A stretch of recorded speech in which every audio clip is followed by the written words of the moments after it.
Hi, everyone, and welcome to Wheels and Casters, It's How We Roll. Joseph Ott will be presenting today. Thank you for your patience as we were ironing out a few technological things. We're going to go ahead and have Joseph present, and at the end, there will be a little time for questions. Feel free to post them in the chat as you come up with them throughout the session. And at the end, I will also state verbally and type the code into the chat for the CEU credits. With that, go ahead and get started here.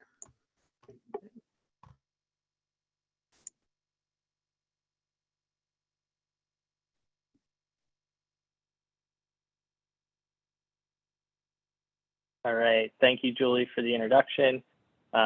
First and foremost, happy to be at a virtual ISS, long awaited for this. Secondly, I apologize for the technical difficulties. I'm currently away for military training, but they gave me permission to step out and do this presentation.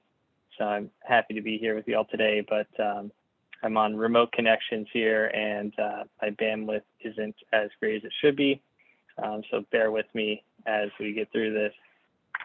All right, go ahead, next slide.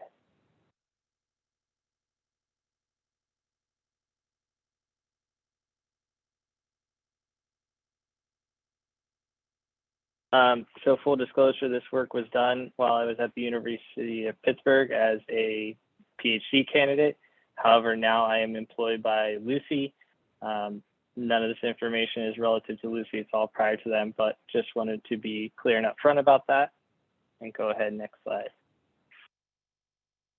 All right, so here's a scenario that I just wanted to propose to the group, just for you to think about which wheelchair would have a higher rolling resistance based on a couple factors, tire selection, a high pressure pneumatic, so over 100 PSI max inflation pressure, with a 5-inch soft roll caster and a user wheelchair weight of about 225 pounds, or an airless insert with an 8-inch polyurethane caster and a 150-pound user plus wheelchair combination. I don't need an answer, just think about it as we go through these slides, and we'll revisit this question in a little bit. So let's start with what rolling resistance is. It's a force that opposes propulsion. So it's fighting the torque input by the user's hand and upper extremities on the push rim. It's pulling against that for every stroke, every revolution of that rear wheel. It's also acting on the casters.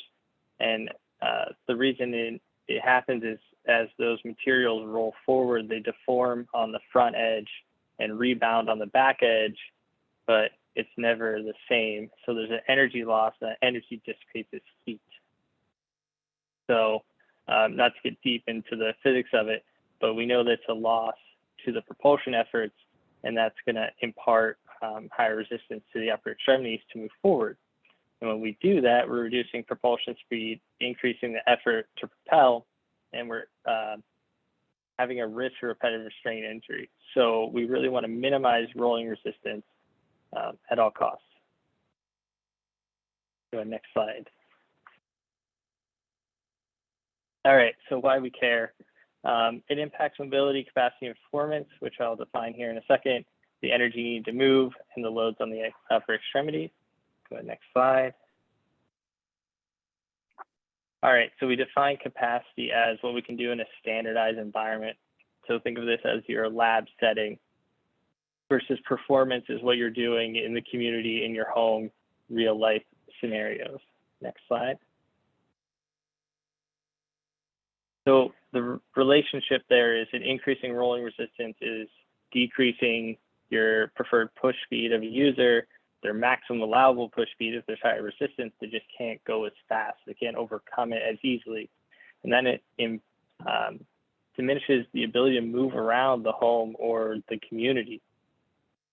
So it's a very important concept because it impacts all the movement the user is doing in their manual wheelchair. Slide. So when we look at rolling resistance with the energy, it's increasing rolling resistance is increasing our absolute and relative amount of energy needed to move around the home and the community. If you have a higher force, you have to overcome more to go forward, to go the same distance as you normally would. Next slide. And when we look at the load on the upper extremity, we're also seeing that stress on the rotator cuff and the median nerve. And next slide will explain it more. An increase on those stressors of the rotator cuff median nerve leads to shoulder and wrist pain, rotator cuff tears, carpal tunnel syndrome, a decrease in mobility, a decrease in independence, decrease in participation, overall quality of life can go down. If someone does develop an injury, there's psychosocial impacts to that. There are healthcare cost impacts, lost wages potentially. So there are rippling effects as to why this is important and why we want to care about it. Next slide. So currently we have the guidelines for the preservation of upper limb function following a spinal cord injury. And what that states is we want to minimize the frequency of the repetitive tasks of the upper limbs. So how often we do them. We want to minimize the force. So what force it takes to complete those tasks. And we want to minimize extreme joint positions. That one we can't, that's largely due to the setup of the manual wheelchair, but it's important to note. So the next slide shows the one we really want to focus on in this presentation specifically is minimizing that force. So if we minimize rolling resistance, that means they need to impart less force on the push rims to be able to propel and move their device. Go ahead, next slide. So just to summarize, we covered the impacts from rolling resistance to their capacity and performance, so the lab environment or their home, the energy required to move, and that loading on the upper extremity and what that can have from a impact on their overall health as well. All right, next slide. So let's look at the factors we have that can contribute to rolling resistance. So we have the user. And the factor we are looking at here is their weight. So rolling resistance is directly proportional to the weight imparted through the tires and casters. That's really the only factor we're concerned about with the user per se. In that sense, then we have the wheelchair. So the weight of the wheelchair, that's to include its accessories, maintenance of that wheelchair, so bearing adjustments, axle adjustments, tire inflation. And then we have caster and tire choice, which is something we don't think about a whole lot in my experience, but I'll show you some information that may change that. We have the interaction between the person and the wheelchair. So from rolling resistance standpoint, we're looking at that front to rear weight distribution, i.e. a axle position. That's changing how much load is going through the rear wheels versus the casters. And then the environment is where they're navigating. So the slope, the softness of the surface, the roughness of the surface. If it's a softer or rougher surface, not as smooth to roll over, and that's going to change rolling resistance. Next slide, please. All right. Since we're going off a PDF, these fun videos do not play, unfortunately, for you. But our methods that I did a literature review to look at how we're measuring rolling resistance. So we have drag, and the way I classify drag is it's something being pulled. Typically, it's a load cell connected to a wheelchair or a cart with wheels or casters, and you're pulling it across typically a tile surface or something in a lab environment to see how much force it takes to move that object. And then you change parameters to give different variables. So that's considered what a system level test, because you can't just test one wheel or caster. Then we have the treadmill, which is like a drag test, but you're on a treadmill. So the load cell's connected to the horizontal bar, and as the treadmill rotates, you get that resistive force. A coast down, which is the video on the left, if a lab experimenter pushed either a dummy or a person in a wheelchair and let it coast down to a stop or through a certain distance over a certain period of time, you could look at how much resistance is slowing that chair down. With that, it's also done with IMUs, inertial measurement units, and you can interpolate the forces from that initial push into the slowdown phase. You have propulsion. So these are studies using things like smart wheels, also physiological parameters that were used on ergometers and dynamometers, the rollers, such as oxygen, heart rate, to show different input forces and extrapolate the rolling resistance from that. And then lastly, we have drum-based. So this is a category we're going to focus on today, and that's doing a specialized machine to test rolling resistance. Comes a little bit from the bicycle industry. Go ahead, next slide. So I have the drum-based rolling resistance machine that I built at the University of Pittsburgh. So what we have there, just want to highlight a few components. We have a 4-foot diameter drum that was balanced and turned, so it's accurate to plus or minus 1/10 of an inch overall diameter. So very circular, so very consistent in that aspect. And then number 2 is what we call the upper frame that's holding this arm assembly. And the arm is really 2 precision ground linear rods that are perfectly parallel to each other. And then number 4 is the truck. The truck is a quad setup of 4 air bushings. And so when we have air bushings on ground linear rods, we can make frictionless movement. The way we do that is those air bushings take compressed air, they go through a semi-permeable surface, and they float on the rods. So we're not imparting any friction into our measurement device, which is very important when we're measuring rolling resistance. And then out front of that, we have a load cell mounted so that it'll measure that pullback force as the drum and the wheel turn. The next slide, I believe, is videos, which are not going to play, unfortunately. So we may just have to skip ahead, Julie. There's a closer look, but those are videos. Unfortunately, I can't demo them, but I can talk about some of the capabilities of those arms where we can adjust it to the different parameters. We want to put it in a tow scenario, a camber scenario, change the load, change the tire, change the caster. And it was very important to us to test at a component level so that we're not extrapolating from a system level down to a component saying, well, we think the wheel is doing that. No, we know the rear wheel is doing this, and then we can build those components for 2 rear wheels and 2 casters and get a system level measurement. We have the ability to put surfaces on there. We did carpet for this study, 6 casters, 6 rear wheels, different styles of each, and we level that arm so that we are controlling our measurements and make sure we're not imparting any force or resistance into the system that's not true rolling resistance. Go ahead, next slide.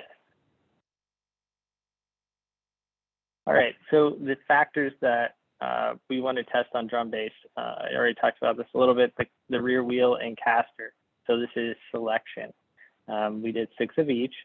Loading, we did a range of, depending on whether it was a caster or rear wheel, we did, I think, 5 different increments of load. Services, we did 3 different levels of carpet, a low, a medium, and a high pile. Misalignment, which I have slides to explain better, which is toe in or out. So the rear wheels of a manual wheelchair not being perfectly parallel to each other. And then tire pressure, we tested. We also tested camber in the misalignment category a little bit. And we also tested speed just to see if they were influencers. Go ahead, next slide. All right, so tire and caster selection. So things to think about when we have this, right? The material, so the rubber compound it's made out of, and the weight of it. That weight's the inertia, so that we have to move as we propel. Then we also have the tread and profile, so how that interacts with the surface it's going over is going to change rolling resistance.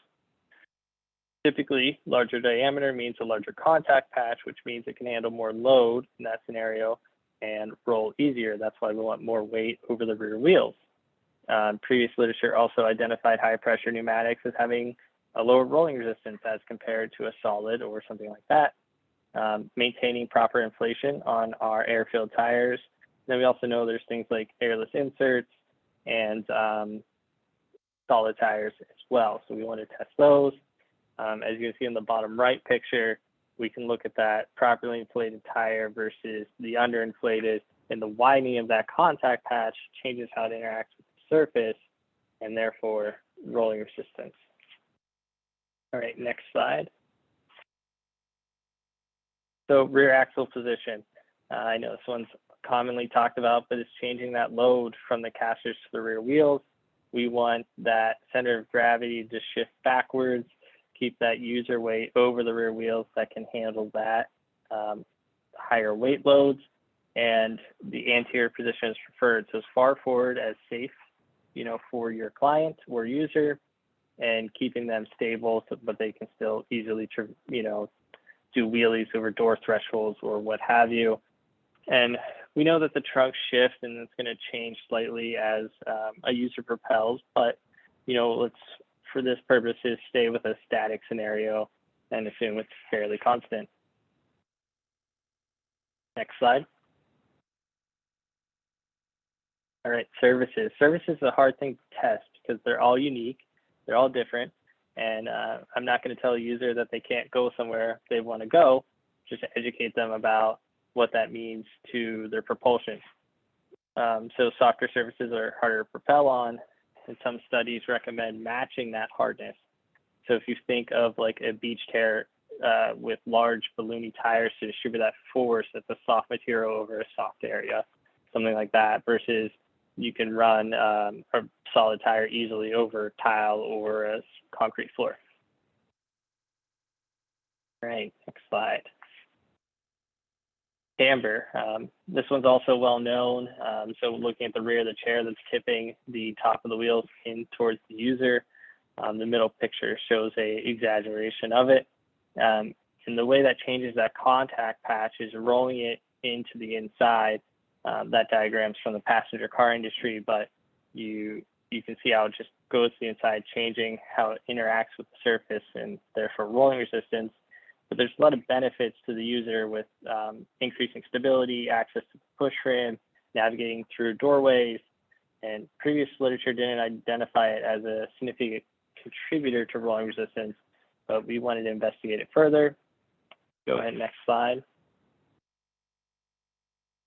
Toe. Toe is the hard one. So when we look top down on a set of rear wheels, the closer that the fronts are together than the rears is a toe in scenario. If it's opposite, it's a toe out scenario. And what this means is those wheels are fighting each other to go what forward is, in a straight direction, if you will. So if we look at the free body diagram, we have our tangential force. That's the user's hand on the push rim propelling forward. Forward on their wheel rim. It's not true forward because there's an X and a Y component to that. The Y component is the actual direction the chair is moving forward, but there's an X component because those wheels are not perfectly straight with each other, so they have to fight. And when they fight, they rotate and they have to self-correct, and that's called tire scrub. And that deforms the contact patch, causing the energy loss. That tangential force of the X suggestion is just a loss to the system completely. And there's no benefit to having a toe in or out scenario. So next we can go into the results. Go ahead, next slide.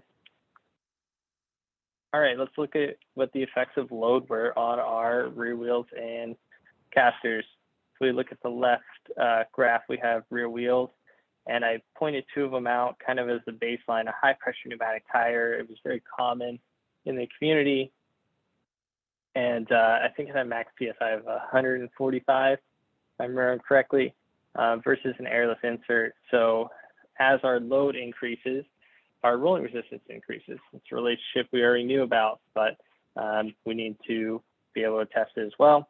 But to note that that airless insert is always higher than that high pressure pneumatic tire across the board at every level. When it's a lower weight, it's a little closer together, but it can get increasingly larger as weight increases.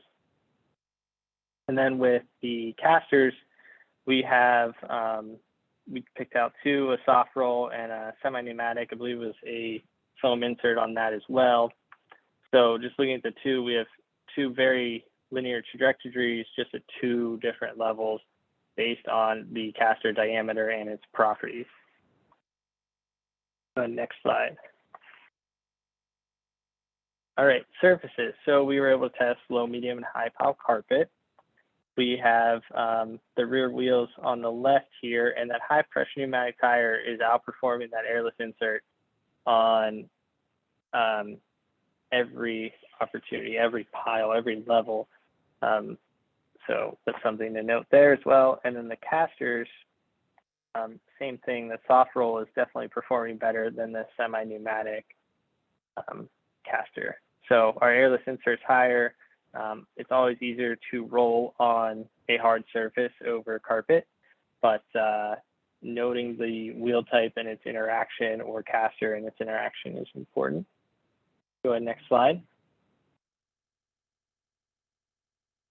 All right, misalignment.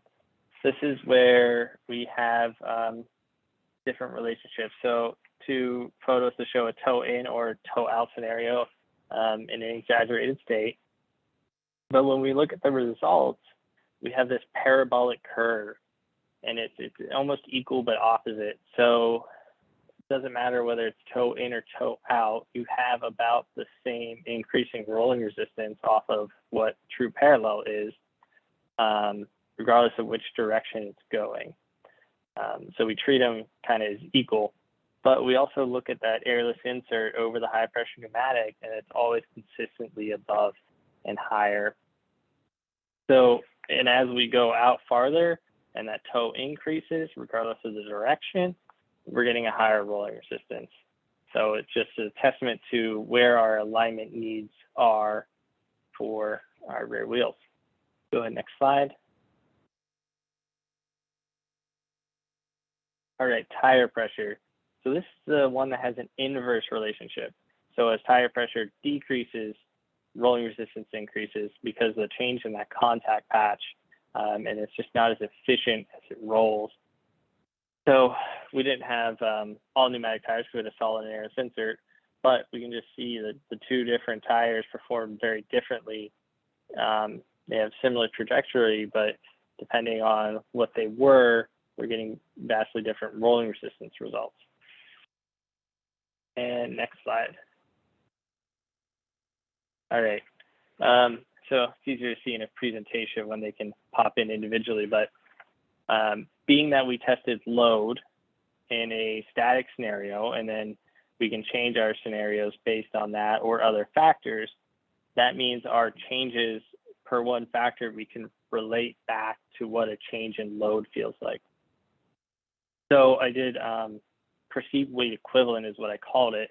And if I take that high pressure standard tire, and I know it's at a reference trial with maybe a 60% load over the rear as a 6 point, and then keeping all the other variables neutral or no adjustments, assume like 100% tire inflation, things like that, I know what my change in load would be by changing one of the other factors, i.e. if I put a weight on their lap and ask them to propel with that, that's what it would feel like as they're propelling with another variable involved.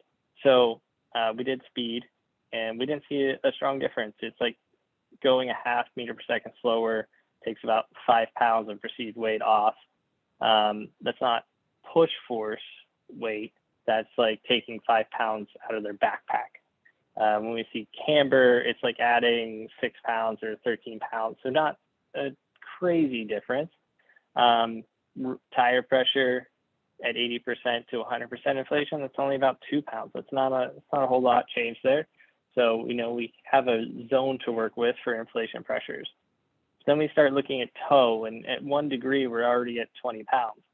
At 2 degrees, we're at 60 pounds. So it increases quickly. Low pile carpet automatically at 62 pounds added to the device or the user combination. medium POW 81 pounds, a solid tire about 34, but an airless insert is equivalent to adding 100 pounds on that user's lap and asking them to propel around with at all times. It's a quite staggering number if you ask me. Go ahead, next slide. So the reason we did independent testing, we could test each variable independently, but also we could test variables in combination. So we could induce tow plus camber plus tire pressure and get a result. But we also know that these are system level. So we want to look at what the chair is doing overall, because they're not just propelling one wheel or caster. So we can add 2 wheels plus 2 casters to get the system. So our far left is our high pressure standard tire with a 4-inch solid caster. And then we can add, change it to an airless insert with an 8-inch caster, and we automatically double the rolling resistance force that quickly. If we go back to the first scenario with the high pressure and a 4-inch caster, but we put them on medium POW carpet, that's higher than the airless insert and the 8-inch caster. So those things add up, those variables change, and we want to look at it from a system level, even though we tested that component, so we know what's going on for the whole device. Go ahead, next slide. And these are the scenarios where we can look at what the impact or change or accumulation of the factors are. So we have our standard use case as before. If we put it in degree of tow, we add about 0.4 of a pound of force. We decrease the tire percentage to 40%, we add another 1/10 of a pound, and we go to a 1.5 tow plus camber plus inflation at 40%. We're up at 4 pounds. So it's only adding about a pound, but the point is these things are building on one another, that they don't work independently, that they work cumulatively. So if you have one or more, you add those values to get your overall rolling resistance at a system level. Go ahead, next slide. All right, so for clinical purposes, I wanted to look at what the order of influence was. And this is my determination based on the things we can control in a clinic, or if you're a technician working on a chair, or things the user wants to ask their clinician or ATP about, the rear wheel and caster selection.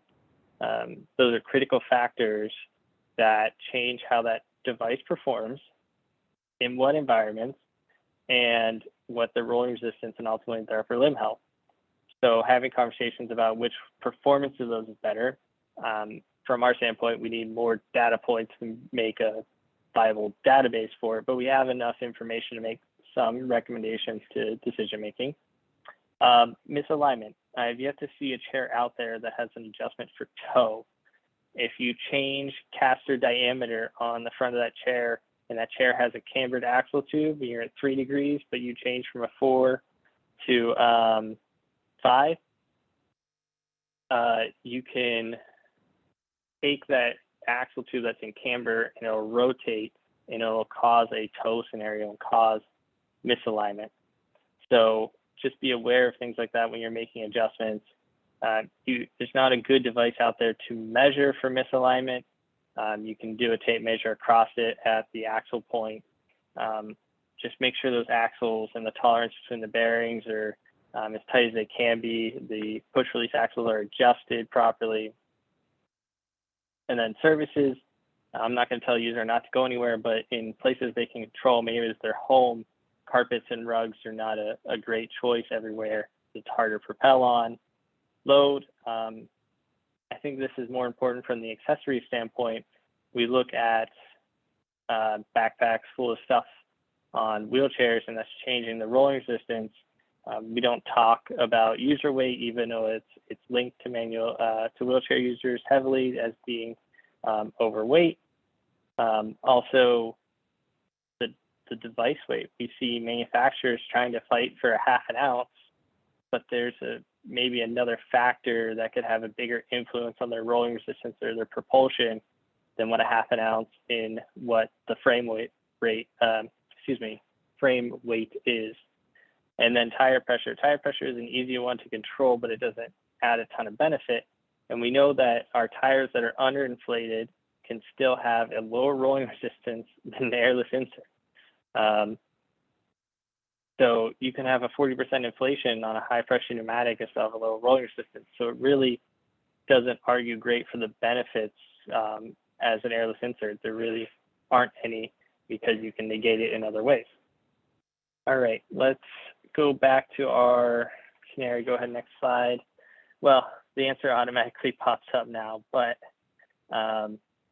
just so you're aware that the decision to go with that airless insert and that particular caster is overcoming a 75-pound difference in weight between the user and their wheelchair. So small decisions have large impacts across rolling resistance is the takeaway there. Go ahead, next slide. All right, so knowing all this information about misalignment, the challenge was I didn't have any information or find anyone that studied it in the community. So I did a 200-person wheelchair study at adaptive sporting events, went to a couple skilled living facilities, a couple seating clinics, our lab at the university, different places like that to collect 200 manual wheelchairs data points. So what we were looking at was the misalignment, obviously the distance between the rear wheels. The picture on the right shows the jig that was made to measure this. And what that was a U-shaped frame with two lasers on it to measure the distance from the fixed point, the frame never moved, to the, we did the wheel, so like the rim, if you will, not the push rim, the actual rim for the tire on the axle height in the front and rear. And that would tell us whether they're in a toe in or toe out. And then we would lift them off the ground slightly, and we would put the hooks, as shown in the left picture, on to pull the slop out. So slop is our movement. It's the tolerances between the axles and the bearings, between the hub and the wheels, and anything in that scenario, the adjustment of the axle that allows play in that scenario where you can wiggle that wheel. Well, that's important because you can have slop that would lead you into a toe scenario. If there's play in there, it can drift outwards as you propel. We don't have the dynamic studies to know exactly what's going on there, but theoretically, it's possible in that sense. So if you have maybe not a lot of toe while sitting, but you have slop, it could lead into a higher toe scenario that would not be ideal. But go ahead, next slide, Julie, and we'll look at some of the results from this study. All right, misalignment and tire pressure results. So we found a high prevalence of misalignment, and we know that statistically significant results, anything over a degree, is not ideal for the user. That means there's a significant difference at that point. So when we look at the chart on the left, we saw toe and slop under half degree. We saw some from the half degree to 1 degree, but we also saw a good number of toe over a degree. So that means that they're propelling, 20, 30 pounds more than they need to. But like, as I mentioned, that toe and slop could combine and you could have two of them in the degree range that's close to 2 degrees at the end of the day because they can add up. And then while we were doing this, we were at adaptive sporting events and we decided to air up people's tires for the pneumatic tires that had them. And then it started to occur that we were seeing a lot of underinflation. So for the last quarter of the study, about 50 participants, any of them that had pneumatic tires, we captured their tire pressure data and also what was their max pressure of the sidewall and turned it into a percentage. So we saw over half of them had less than 40% of their max inflation pressure in their tires. I think the lowest I measured was 8 PSI in one tire, so essentially flat. And then I had one gentleman, I believe it was at a wheelchair rugby tournament. He asked me to fill up his wheelchair rugby chair tire. I was like, okay, no problem. He's like, give me 103.5. And I was like, okay, that's kind of odd. He's like, but that little release when you release the air chuck Well, put me right at 103. It'll be perfect on the court. I go, okay. And then you measure his everyday chair, and he has like 40 PSI on a over 100 PSI max inflation pressure tire. So the knowledge was there. He understood it affected his performance on the court, but he wasn't translating that skill or that knowledge base to his everyday chair. So interesting story that happened there. Go ahead, next slide, Julie. All right, so once again, these are better when the answer doesn't already pop in, but just to note, with the combination of these factors, we have a degree of toe and 40% inflation is not enough to overcome what the change in rolling resistance is just due to that rear tire selection, that airless insert. Go ahead, next slide. All right, so all this boils down to how do we inform clinical practice? So we have the preservation guides that say reduce rolling resistance, and we want to increase that viability for upper limb health, increase participation. We measured it. Now we want to go to the product selection in the clinic. What are we doing to inform clinicians, end users, ATPs of what we know? Go ahead, next slide. So part of this research we developed was a calculator, because we have all the numbers. We can tell you if you change variables, what that is going to do to your rolling resistance. So a way to visualize it, if you will. The video is not going to play here, so we'll just skip to the next slide. All right, the interactive data tool. So this is currently being worked on by Pitt. I'm not sure the status if it's live yet or not, but we have a reference case of a high pressure tire, 4-inch polycaster, 150-pound user plus chair weight. And then on the right, if you would adjust those variables, once again, it's a video that won't play, but you change them and it's going to change and shift that meter. It'll add weights to the bottom, tell you what your perceived weight equivalent is by doing that change.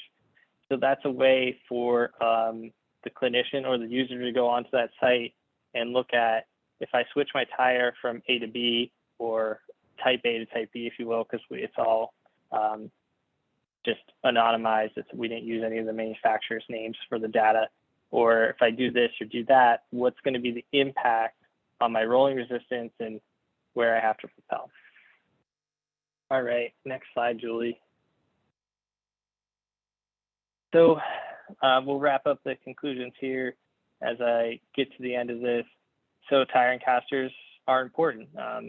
Those small decisions that are made in a clinic or at service are impacting the user.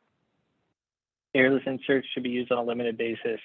I think I harped on that one, but I really think that the maintenance aspect does not outweigh the cost it is to the user's upper extremities.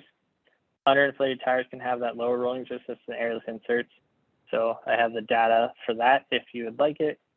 Smaller diameter casters have a lower rolling resistance than larger diameter casters. So this is something interesting because it's opposite of what we see on the wheels. Wheels, it's a larger diameter, have a lower. And my theory on this is that due to the material properties and the profile of those casters, it's changing the rolling resistance properties of it, and it's not strictly a diameter-based driven factor. So that said, it's hard to know. So we need to do more testing to really define that. But the adage that it's always diameter-based can be overweighed by some of the material properties. Toe and slop should be minimized. I think that's absolute. And unfortunately, we don't have exactly the best tools to do that right now because we still don't have adjustment for it. Go ahead, next slide. So tire pressure should be maintained above 80%. It's an easy maintenance thing. That's the statistically significant threshold. It's a magic number in the sense that that's where we test it at. We know it is statistically significant at 60%, so that is somewhere between 60 to 80%. I don't have the exact number, but I know you're safe if you're over 80% of the max inflation. All right, camber and speed should be set by the manual wheel tube preference. This is because they're not significant contributors. So let preference dictate that. Load should be kept to a minimum, majority weight of the rear axle. I think that's pretty intuitive and what we already know in the industry. And manual wheelchairs should understand the impact of traversing different surfaces. I'm not going to be the one to tell them not to go anywhere. Just be aware of what that causes and what the best way to traverse those surfaces are. And that these factors act in a cumulative manner. So they add up, and that's important. So little things become big things very quickly. And go ahead, next slide. So in your clinics, if your user going to a clinic, these are things I would recommend. If you take nothing else from this, it's just probably this slide. It's a strong emphasis on the tire caster selection, rear wheel alignment, forward axle positions. Have those conversations about user weight. It can make a difference. I'm not saying it's the end all be all, but just be aware of it. Accessories play in that as well. Factors are cumulative and keep your tires inflated. I have one last scenario to look at on the next slide, Julie. All right, so this is showing you where the weight trade-off is between tire selection. That airless insert can overcome a 50-pound weight difference in the user plus the chair. Just another example to show you. Go ahead, next slide, Julie. All right, so this is the fact sheet. This is essentially a boiled down version of this, and this is published. I have the website on the next slide that it's available to anyone out there. It's hosted by Pitt, and it's just a quick overview of rolling resistance. If you want to keep one, if you want to use it for educational purposes, or you have it as reference. Go ahead, next slide, Julie. All right, we'll get into questions here in a second. I just want to put my email up there.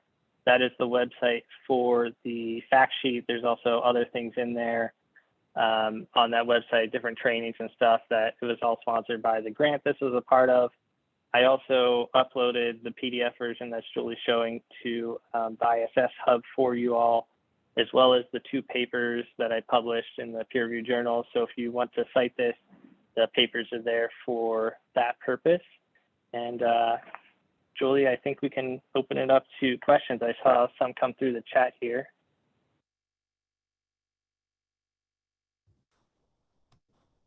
Perfect. Sorry, I can't share and look at the chat at the same time. So if somebody needs to see the slide, let me know.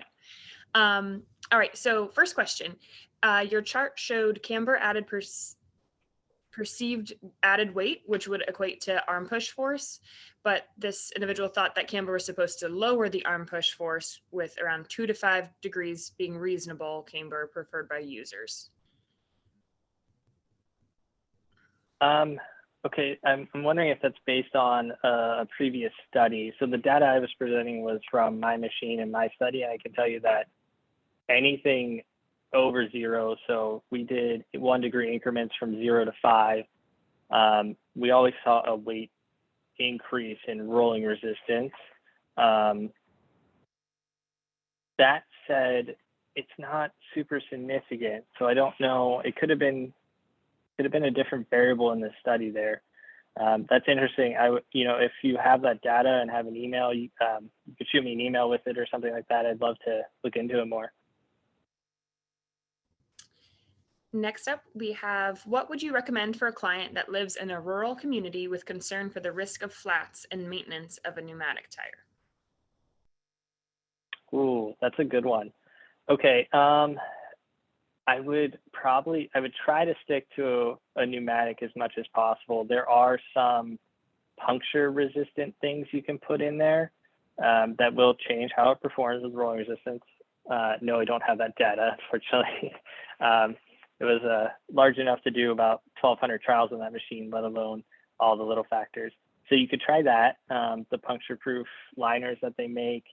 You could also try a solid tire. It's still going to perform better than the airless insert. Next up, someone asked how you measure for toe in and out, which I'm not sure if timestamp wise this came through before you showed the picture, but if you want to give a little synopsis. Sure. So quickly, you want to measure at the axle, the center of the axle, that height off the floor, because if you have camber, that would change based on where you are vertically, if that makes sense. But if you're in the front of the chair across, if you put a piece of tape, you measure across the front and across the rear, that's going to determine what your toe is based on the diameter of that wheel and tire from where you measure. So it's just simple, it's little trigonometry to calculate it. But. The next one is more of a statement, but a good one. One big variable I think we should note about load on the front of a wheelchair is elevating leg rests and caster stem bolt angle adjustment alignments. These are factors that are equipment related, but would be great to see in the next rounds of studies with these great baselines. Yeah, I think the leg rests are something we can add in there just strictly from a weight standpoint, you know, if we know that over what a standard rigid frame would be. And then as far as the stem bolt alignments is definitely something we considered, but it's a really hard thing to do on a machine. It presents challenges, but it'd be good for the future, I agree. Next one is, what is a simple and reliable way to measure rear wheel loading in the clinic? Okay, so there's a couple tricks. If you have a roll-on scale, what you kind of want to do is kind of get like the front or back of it onto the roll-on with leaving the other area on the floor, and that'll give you a close approximation. If you'd have to level the chair up to the same height as your roll-on to get it exact, but that's about the easiest. You could probably do it with two independent scales too, I guess, as well. But we don't typically have things to measure that distribution well in clinics. Everyone's going to show up at Hurl.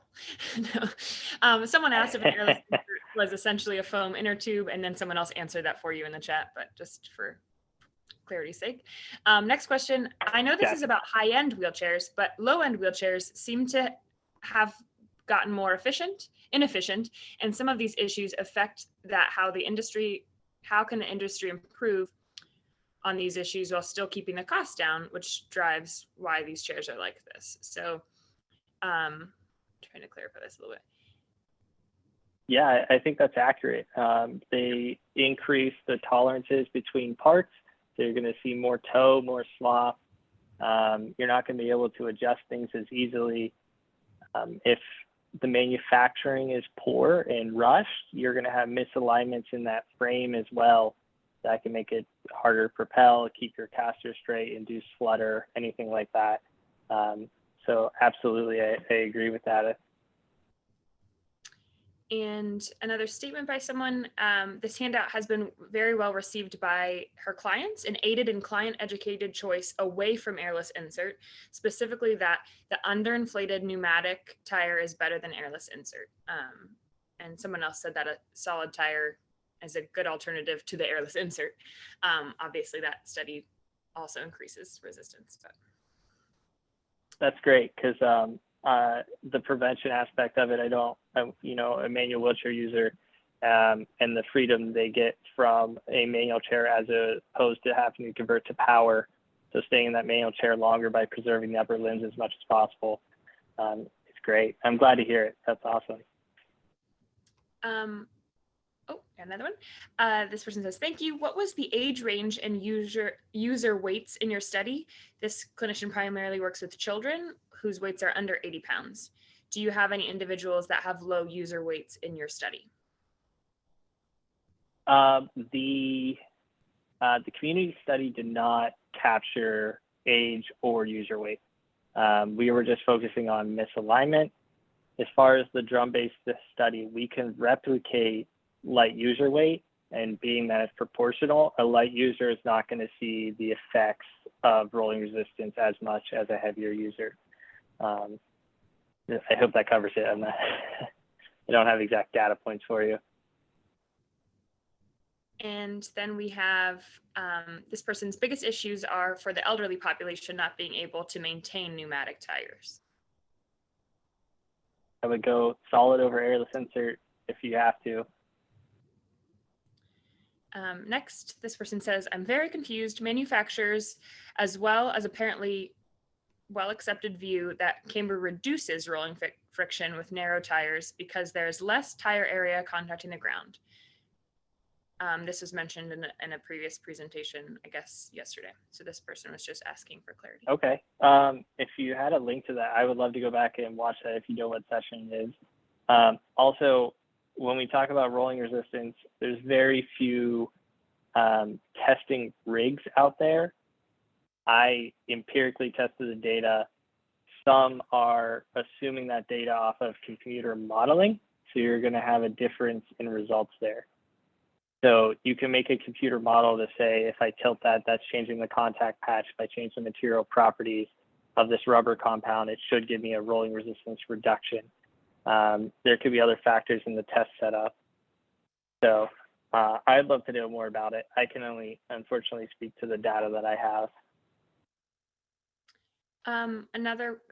Someone has commented that one thing to remember is that the extreme difficulty of changing a solid tire versus a solid insert.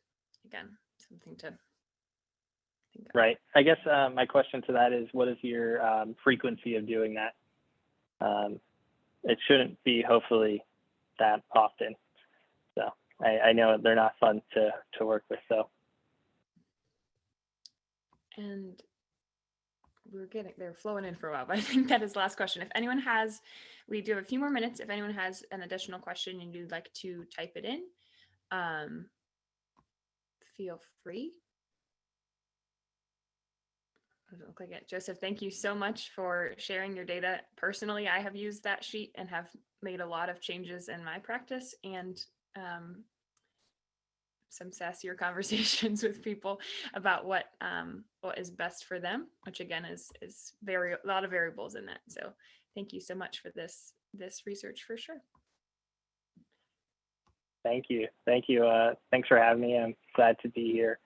Download the sheets and I'll start using them. It's great. Glad to see the positive reception from the data. And I definitely want to look into the camber thing more to see how those that are presenting contradictory data are testing it or extracting it. So it'll be interesting. That's super experience. Ooh, that's a good question. I don't know of a study to answer Paul's question. I would have to look to see if there's a study, because some of that camber study data, we can equate that to smart wheel data studies that were run at Pearl previously with our results. And we've always seen an increase. So I'm very curious to see if anyone's reporting a decrease.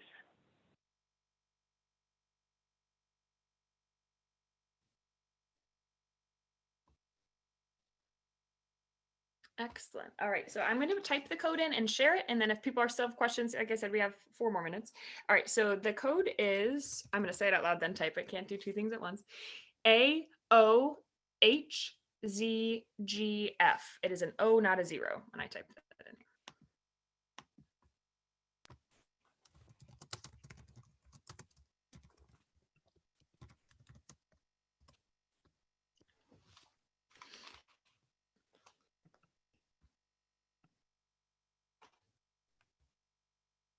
And Joe, can you see the chat now? Can you see the thank yous? I can, yeah.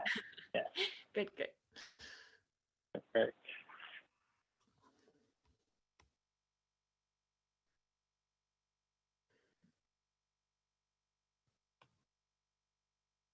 Ooh, more plans. That's a PIT question. I am no longer affiliated since graduating. If you run into Dr. John Perlman, he was part of that study, or PhD candidate Holly Wilson Jean, she may be able to inform you about what their future holds more than I can at this point.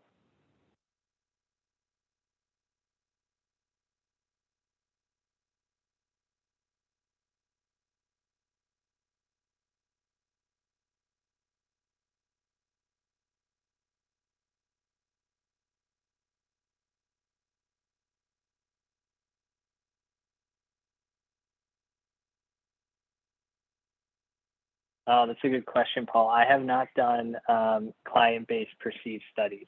That's a different realm from machines. I did more with machines than people in my work. But it is interesting. I think part of that is linking back to some of our previous studies that have touched on that at Pitt and Hurl. I think Holly is going to take the lead on that aspect of it. My time at Pitt has since passed.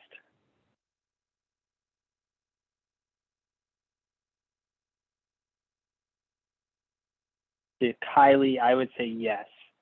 From a rolling resistance standpoint, without maintenance, I'd love to see people in pneumatics, but if you absolutely cannot do maintenance on that, I would go with the solid before I chose an airless insert.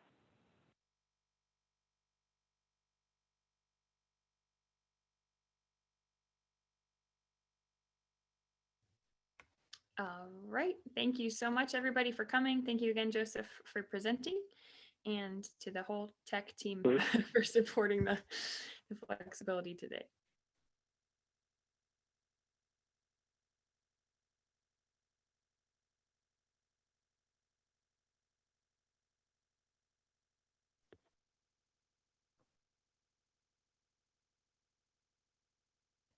Thank you again.